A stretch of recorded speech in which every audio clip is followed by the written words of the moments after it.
ಡಾಲಾಯ್ತ್ ಅವರ ಸಾರಥ್ಯದಲ್ಲಿ the Friday times news.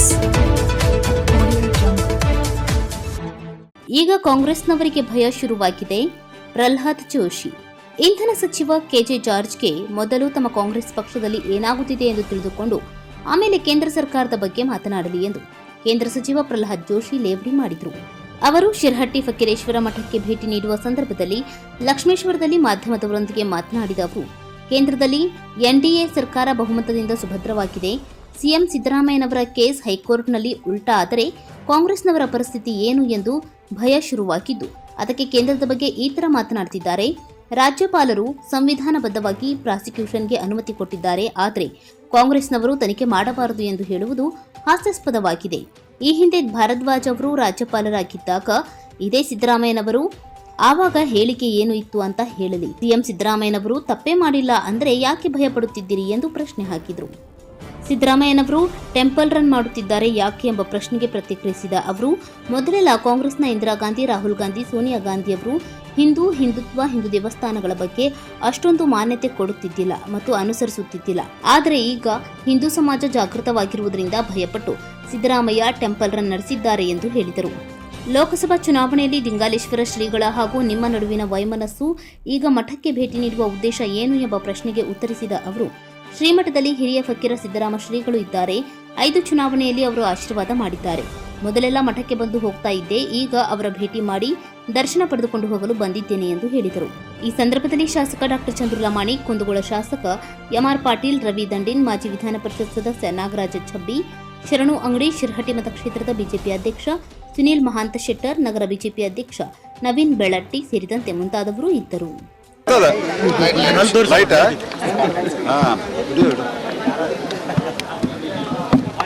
ಸಿದ್ದರಾಮಯ್ಯನವ್ರು ಯಾಕೆ ಹೆದರ್ತಾ ಇದ್ದಾರೆ ಅಂತ ನೀವು ಕೇಳ್ತಾ ಇದ್ದೀರಿ. ಮೊದಲಿದ್ದು ಇದು ಸಿದ್ದರಾಮಯ್ಯನವ್ರು ಕೇಳಬೇಕಾದಂಥ ಪ್ರಶ್ನೆ. ಆದರೆ ನನ್ನ ಪ್ರಕಾರ ಯಾಕೆ ಹೆದರ್ತಾ ಇದ್ದಾರೆ ಅಂತಂದ್ರೆ, ಯಾರು ತಪ್ಪು ಮಾಡಿರ್ತಾರೆ ಅವರಿಗೆ ಭಯ ಇದ್ದೇ ಇರ್ತದೆ. ಇಲ್ಲಿ ಒಂದು ಸ್ಪಷ್ಟಪಡಿಸ್ಲಿಕ್ಕೆ ನಾ ಬಯಸ್ತೇನೆ, ಸಿದ್ದರಾಮಯ್ಯನವರು 14 ಸೈಟ್ ತೊಗೊಂಡಾರದು ಅಷ್ಟೇ ಅಲ್ಲ ವಿಷಯ. ಇಲ್ಲೇ ಸುಮಾರು ಒಂದು 1500ಕ್ಕಿಂತ ಹೆಚ್ಚು ಸೈಟ್ಗಳನ್ನು ಈ ರೀತಿ ಮನಮಾನಿ ಹಂಚಿದ್ದಾರೆ. ಸಿದ್ದರಾಮಯ್ಯನವರ ಸ್ವಜಿಲ್ಲೆ ಅದು, ಸ್ವಕ್ಷೇತ್ರ ಅಲ್ಲೇ ಇದೆ. ಅವ್ರ ಮಗ ಅಲ್ಲಿ MLC ಇದ್ದಾರೆ. ಆ ಹಿನ್ನೆಲೆ ಒಳಗೆ 100% ತಪ್ಪಾಗಿ ಅವರು ತಪ್ಪಾಗಿರಲಿಲ್ಲ ಅಂತ ಇಟ್ಕೋರಿ. ಕಮಿಷನ್ ಯಾಕೆ ರಚನೆ ಮಾಡಿದರೆ? ಇನ್ನೂ ತಪ್ಪಾಗಿರಲಿಲ್ಲ ಅಂತಂದರೆ ಕಮಿಷನ್ ರಚನೆ ಮಾಡಿದಾರಲ್ಲ ತರಾತುರಿ. ನಾಳೆ ಸದನ ಶುರು ಆಗತ್ತೆ ಅಂದರೆ ಇವತ್ತು ಶುರು ಮಾಡಿದರು, ಇವತ್ತು ಅನೌನ್ಸ್ಮೆಂಟ್ ಮಾಡಿದರು. 1 ಮ್ಯಾನ್ ಕಮಿಷನ್, ರಿಟೈರ್ಡ್ ಜಡ್ಜ್ ಅವರು. ಯಾಕೆ? ಮತ್ತು ಪದೇ ಪದೇ ಒಂದು ಮಾತು ಹೇಳ್ತಾರೆ, ನಾನು ಹಿಂದುಳಿದವನು. ದೇವರಾಜ ಅರಸರಿಗೆ ಯಾರು ಮಾಡಿದ್ರು? ದೇವರಾಜ ಅರಸರಿಗೆ ನಾವು ಮಾಡಿದ್ವಿ.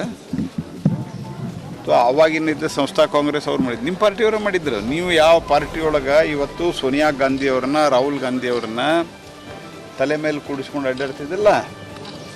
ಇವರ ತಂದೆ, ಇವರ ತಾತ ಮುತ್ತಾತ, ಇಂದಿರಾ ಗಾಂಧಿ, ಇವರ ಅಜ್ಜಿ ಮುತ್ತಜ್ಜಿ ಇವರೇ ಮಾಡಿದ್ರು, ನಾವು ಮಾಡಿದ್ವಿ.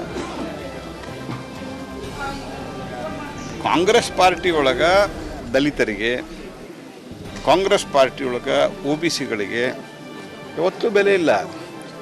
ಡಾಕ್ಟರ್ ಬಾಬಾ ಸಾಹೇಬ್ ಅಂಬೇಡ್ಕರ್ ಅವರಿಗೆ 2 ಸರ್ತಿ ಸೋಲಿಸಿದರು. 2 ಸರ್ತಿ ಲೋಕಸಭಾ ಚುನಾವಣೆಯಲ್ಲಿ. ಆ್ಯಕ್ಚುಲಿ ಬಾಬಾ ಸಾಹೇಬ್ರಂಥ ಒಂದು ವ್ಯಕ್ತಿತ್ವ ಪಾರ್ಲಿಮೆಂಟ್ನಲ್ಲಿ ಇರಬೇಕಂತ ಯುನಾನಿಮಸ್ ಮಾಡಬೇಕಾಗಿತ್ತು. ಕಾಂಗ್ರೆಸ್ ಪಾರ್ಟಿ ಹೋಗಿ ಸ್ವತಃ ನೆಹರು, ಈಗ ನನ್ನ ಕ್ಷೇತ್ರಕ್ಕಾಗಲಿ ಅಥವಾ ಇಲ್ಲೇ ಲೋಕಸಭಾ ಈ ಕ್ಷೇತ್ರಕ್ಕಾಗಲಿ ಅಕಸ್ಮಾತ್ ಮೋದಿಯವರು 2 ಸರ್ತಿ ಬಂದರೆ ನಿಮ್ಗೇನು ಅನಿಸುತ್ತೆ? ನೆಹರು ಅವರು 2 ಸರ್ತಿ ಹೋಗಿದ್ದರು ಇವ್ರ ವಿರುದ್ಧ ಪ್ರಚಾರ ಮಾಡೋದಕ್ಕೆ. ಪಂಡಿತ್ ನೆಹರು ಅವರು 2 ಬಾರಿ ಹೋಗಿದ್ದರು.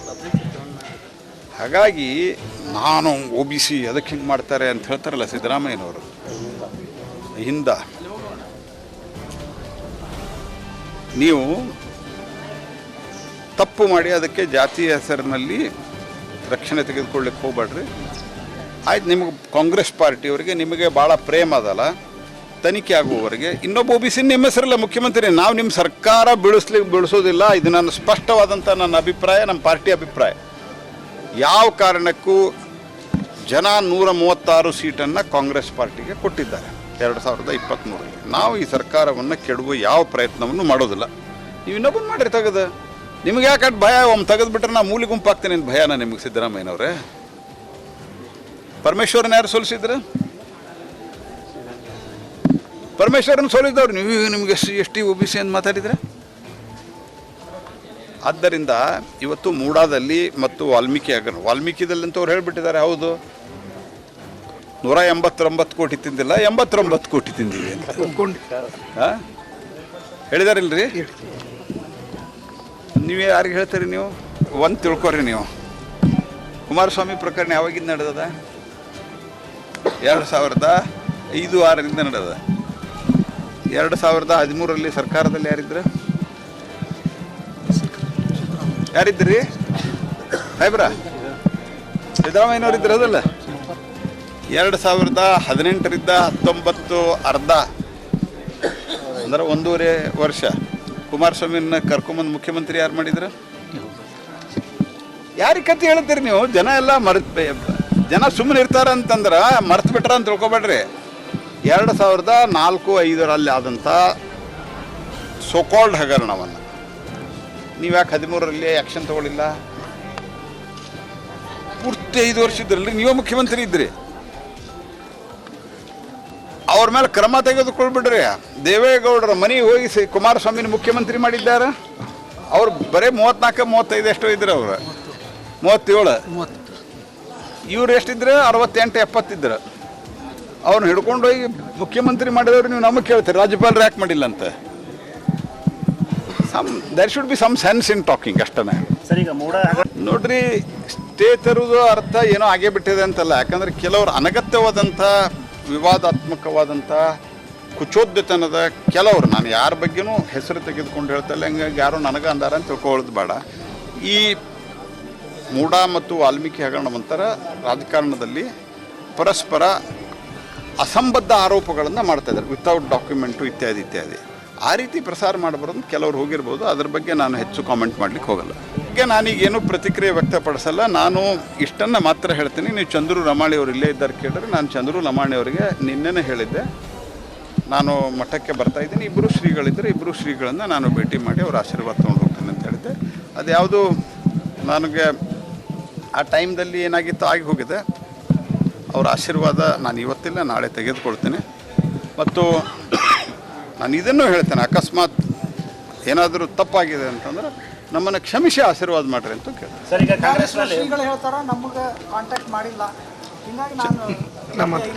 ಇಲ್ಲ, ಚಂದ್ರು ಅವ್ರಿಗೆ ಹೇಳಿದ್ದು ನಾನು ಯಾರಿಗೂ ಮಾತಾಡಿಲ್ಲ, ನಮ್ಮ ಆಫೀಸಿಂದು ಮಾತಾಡಿಲ್ಲ. ಈ ಭಾಗದ ಶಾಸಕರಾಗಿ ಚಂದ್ರಿಗೆ ಅದು ಕಮ್ಯುನಿಕೇಷನ್ ಗ್ಯಾಪ್ ಆಗಿದ್ರೆ ಇನ್ನೊಮ್ಮೆ ಬರ್ತೀನಿ, ಏನು ತೊಂದರೆ ಇಲ್ಲ. ನಾನು ಯಾವುದೋ ಅದ್ರ ಮೇಲೆ ಚರ್ಚೆಗೆ ನಾನು ಅವರು ಚಂದ್ರವ್ರು ಇನ್ನೊಮ್ಮೆ ಟೈಮ್ ತೋರಿ ಇನ್ನೊಂದು ತಿಂಗಳು, ಮುಂದಿನ ತಿಂಗಳು ಯಾವಾಗಾರು ಬಂದಾಗ ಇನ್ನೊಮ್ಮೆ ಬಂದೆವು. ಅದೇನು ನನಗೇನು I don't stand on Prestige. ಅವ್ರು ದೊಡ್ಡವರು, ಅವ್ರ ಆಶೀರ್ವಾದ ನಮಗೆ ಬೇಕು. The Friday times news Gadag.